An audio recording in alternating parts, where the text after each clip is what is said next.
Greetings my friends, how are you doing? This is Zed from Zed Outdoors and I hope you're having an awesome day. So today I am back to see a friend of mine, Deborah Schneebeli Morrell, here in London, specifically northwest London. Now what we're going to be touching upon in this video is some techniques Deborah uses for burnishing wooden spoons. Now this tutorial is a follow-on from a video we have just finished filming, which is Deborah's process for how to carve a pocket spoon. If you haven't seen that tutorial already, it's a very in-depth tutorial showing you from start to finish how she carves a small wooden spoon.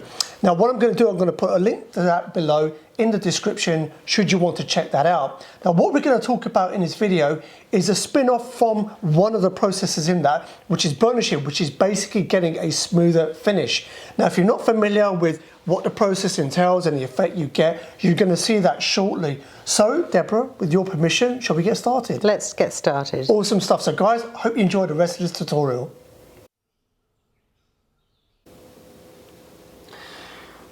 So Deborah, for those that may not be familiar with burnishing, what is burnishing and why would you want to do it?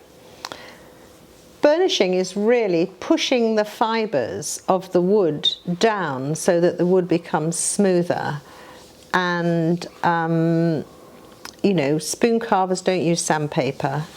Actually, sandpaper just raises the fibres, I think. And certainly if the spoon got wet, it wouldn't be too good.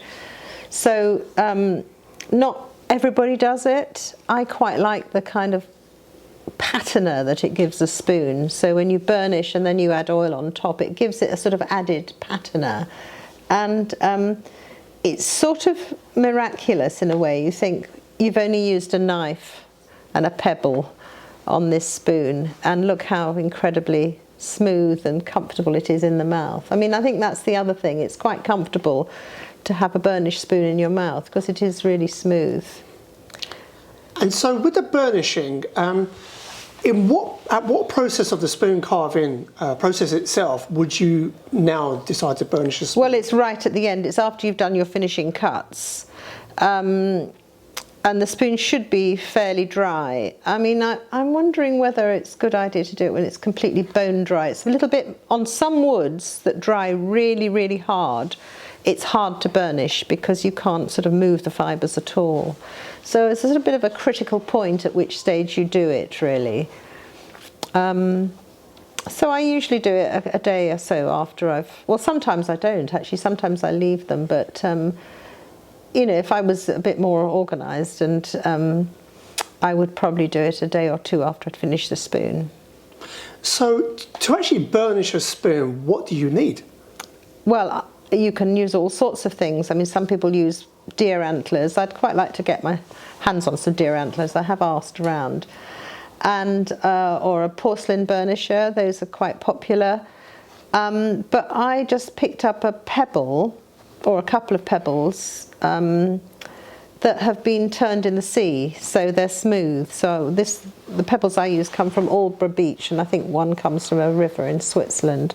So they've got to be very smooth. And they're quite small, and it's going to be difficult to see them in my hand, you know, with a spoon there, but we'll do our best. Excellent. So what have we got here then? Well, these are my little assortment of pebbles. I think that's the Swiss one. Funnily enough, this funny shaped one is my favourite because it's got this little dent in it here. And when you're actually doing the side of a spoon, like here, it just, the side of the spoon just fits in that dent. And if you rub it, you can just rub the edge down. It's almost like, you know, you chamfer it with a knife. Well, you can actually chamfer it with a pebble. You don't want to dull the edges of the spoon too much. So it's a little bit critical how much you press. So this one I would certainly, if I'll show you, this is a spoon I made yesterday. So you just, I press all the edges like that. And are you doing short, quick movements? Or? Yeah, quite quick. So I would, you know, you can see how that fits into the pebble there. So I can go round like this. And then I can use that nice flat bit there, and I just rub it like that. You do put a bit of pressure on, and you'll see how can you see how the light shows that's not burnished, and that's burnished. And actually the feel of it is incredible. It's like silk or something. And actually in the right light you can see the bits that, you know, the pebble has missed, so you can go back and do it. So it's incredibly simple, really. And you would work your way around the entire spoon? Yeah. So, I mean, these bits here, just press those down like that. And then these little pinches here, you can pull that in, or actually I could use this one, which is a more like a quartzy pebble.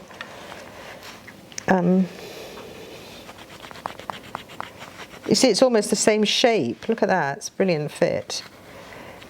And that just, you get a shine, really. It's not just the flatness or the silkiness of it. You get a lovely shine on it, which is... and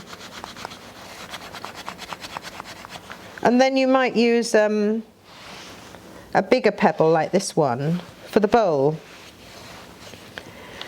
So, because you know you want to go around here like this, and go around the inside rim first. It also helps to make that rim very even.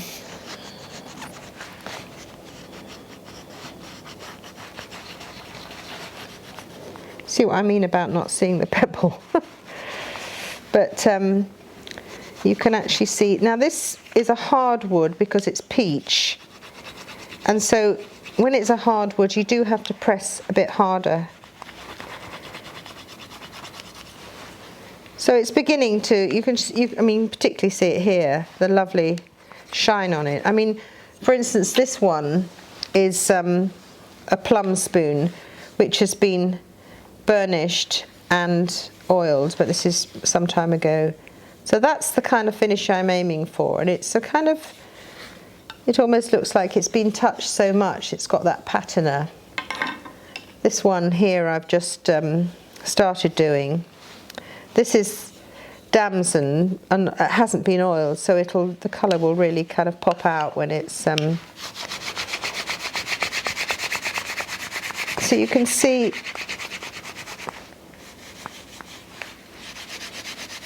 sometimes you get a little blemish in a spoon that you can't deal with a knife, you know, for some reason or other, something to do with the grain, and you can push in those little blemishes.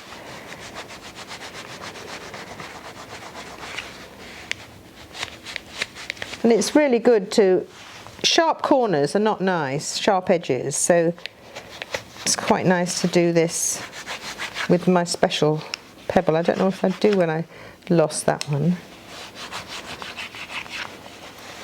So,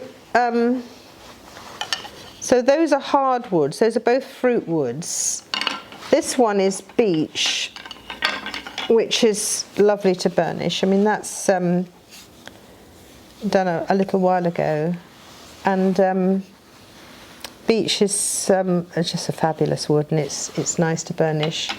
This one here is hawthorn, where a knot popped out and it turned into a pinhole camera, but I quite like that.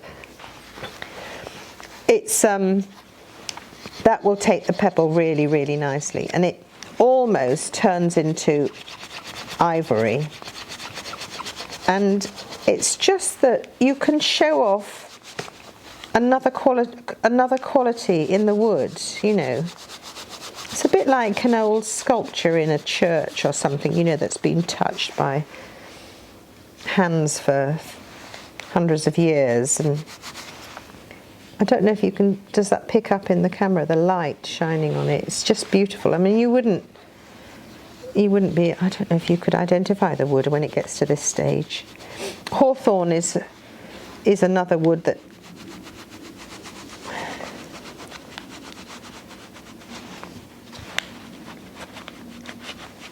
is beautiful to burnish, and that, you know, that way I would go around the edges with my special Actually, I've never burnished a bobble on the end, a finial like that before. But it would be the same process. It would just be... You could, something like that, you could use the back of a teaspoon. I mean, it's anything that's smooth, really. If you want to get into those gaps, I probably would use the back of a teaspoon. So there's nothing to it, actually, Zed. It's just patience. I've got a cut on this finger in a horrible place. It's actually nothing to do with carving, and it's quite uncomfortable to do it. But so as a recap, once you've finished carving your spoon and you've done the finishing cuts, you let it dry. I let it dry, yeah. And then you get something with a spoon surface, be it a pebble or piece of antler, etc. Yeah. And then basically work across the entire spoon, just like you've shown it here, until you feel it's all smoothed down. Yeah, I mean, you can see it's slightly rough. Well, it's not hardly rough, but from the knife. And then I don't want to disguise the fact that it's been carved by a knife. I mean, I think that would be a shame. And I have seen things which are over burnished, where you lose, everything gets rounded. I don't really want to do that. It's quite hard work. You have to press hard. But it's not, as I said before, it's not a tool that's easy to see. It would be quite good if I had, I could maybe araldite it onto a handle. I might design a burnishing tool with a pebble, with a handle. But it does make a difference. It just makes it classy. You know, I wish you could actually feel it through the camera, but you can't. But that is just fantastic. And, you know, down the edges, it's a nice thing to do. And some of these very subtle curves, it's nice to go in there and accentuate them a little bit. Yeah.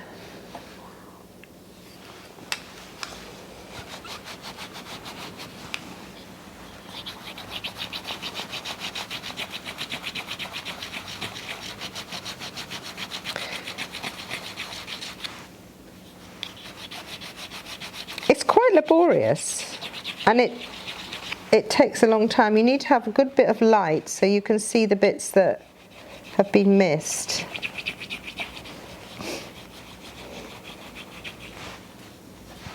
You can feel it as well, because your hand will just, you can just feel that silkiness. It's just fantastic, actually. But it does add time to making a spoon. You know, quite a bit of time to burnish a spoon properly. I'm holding it in a funny way because of this cut on my thumb, which is uncomfortable.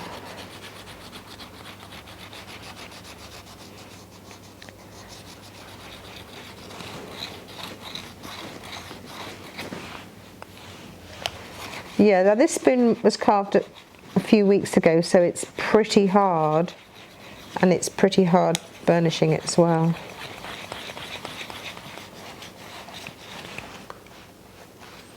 So all in all, that is a guide to burnishing a spoon. Yeah, a very simple.